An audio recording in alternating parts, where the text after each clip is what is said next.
Comeback தான். யார் டென்ஷனா சொல்லுங்கள், யாரை காட்டுங்க. அப்படிங்களா? நல்லா தான் ப்ரோ இருக்குது. என்ன ப்ரோ அவர் பழைய பாட்டெலாம் கேட்கல. மஞ்சள் வெயில், இந்த எங்கேயும் கதெல்லாம் அவர் கேட்கல போல். சூப்பராக இருக்குது ப்ரோ. யார் வேணாலும் பார்க்கலாம், யார் வேணாலும் பார்க்கலாம் ப்ரோ. Family entertain. இப்போது ஒரு வீட்டில் போர் அடிக்குது, படம் எதாவது போனால் இங்கே இது வந்து பார்த்தா ஓகே, ஓரளவுக்கு ஃபுல்ஃபில்லாக இருக்குது. அந்த ஏற்ற மாதிரி தான் இருக்குது, பொருத்தமாக தான் இருக்குது. இல்லை முழுக்க முழுக்க ஃபேமிலி என்டர்டெய்னர் தான் இது. அடல்ட் கண்டென்ட்லாம் எதுவுமே இல்லை. ஆமாம், இது வித்தியாசமாக அதான் ப்ரோ. ஒரு மெமரி லாஸ் பேஷண்ட்டை ஆக்சுவலி அவங்க ஃபஸ்ட்டு லவ் பண்ணிட்டுருப்பாங்க. ஒரு மெமரி லாஸ் பேஷண்ட்டை அவங்களுக்கு எல்லாமே மறந்துடும், நான் தான் ஒரு லவருன்னு சொல்லி ப்ரூவ் பண்ணுறது. அதான் கதை.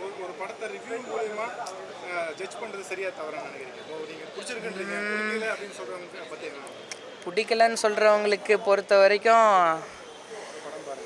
படம் பார்த்தா புரியும் ப்ரோ. நான் இப்போது என்னை பொறுத்த வரைக்கும் இந்த படம் பார்த்திங்கன்னா ஹானஸ்ட்டாக நல்லா இருக்குது. நான் எந்த ஒரு பேமெண்ட்டாக நான் வாங்கலை, உண்மையாக நல்லா இருக்குது படம். வந்து பார்த்துட்டு நீங்களும் வந்து சொல்லுங்கள், ரிவ்யூ சொல்லுங்கள் கண்டிப்பாக. யாருக்கலாமா? இந்த சிங்கிள் பசங்க, இந்த ஒரு ஒன் சைடு லவ், இந்த பிரேக்கப் ஆனவனுங்க, அப்புறம் ஆள் தான் இந்த பொண்ணு முன்னாடியே சுற்றுவானுங்களே, இந்த ப்ளே பாய் 5 அவனுங்களுக்கெல்லாம் அப்படியே ஓரளவு சிங்க் ஆகும்னு நினைக்கிறேன்.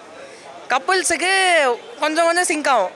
அந்த லவ் சீனு, அந்த பின்னாடி சுற்றுற சீனு, அந்த பையன் அப்படியே பின்னாடி வருது, பொண்ணு அப்படியே முன்னாடி போகிறது, திரும்பி பார்க்குறது, அந்த சீன்லாம் அவங்களுக்கு ரிலேட் ஆகும், அவ்வளோதான். ஹாரி ஜெயராஜ் மியூசிக்கு சூப்பராக இருக்குது. ரொம்ப நாளைக்கு அப்புறம் ஒரு கம்பேக்னு சொல்லலாம். 3 சாங்ஸ் இருக்குது, பிஜிஎம் எல்லாமே ஒர்க் அவுட் ஆகிருக்கு. சூப்பராக பண்ணியிருக்கு. சூப்பரான ரொம்ப நாளைக்கு அப்புறம் ஒரு கம்பேக்கு. அதுவும் ஏல் விஜயோட அந்த கூட்டணி வந்து நல்லா இருந்துச்சு. நிறையா நல்லா மியூசிக் வாங்கியிருக்காரு. ஜியா சங்கர் தமிழுக்கு ஒரு நல்வரவு. சூப்பராக பெர்ஃபார்ம் பண்ணியிருக்காங்க. இன்னும் தமிழில் நிறைய படங்கள் உங்களுக்கு வரும். எனக்கு நிறைய இடங்களில் தமனாவை பார்க்குற மாதிரி இருந்துச்சு. நல்லா பெர்ஃபார்மன்ஸும் நல்லா பண்ணியிருந்தாங்க. அர்ஜுன் அசோகன் சூப்பராக பெர்ஃபார்ம் பண்ணியிருந்தார். அவருமே ஒரு சர்ப்ரைஸ் எலமெண்ட் மாதிரி இருந்துச்சு. விஜயோட மேக்கிங் நல்லா இருந்துச்சு படம் ஃபுல்லாகவே. அவர் ஸ்டைல் ஆஃப் மேக்கிங்னு ஒன்று இருக்கும்ல, அந்த எமோஷனு, அதுக்கப்புறம் பிக்சரைசேஷனு எல்லாமே மொத்தமாக ஸ்காட்லாண்டில் போய் அது நல்லா இருந்துச்சு.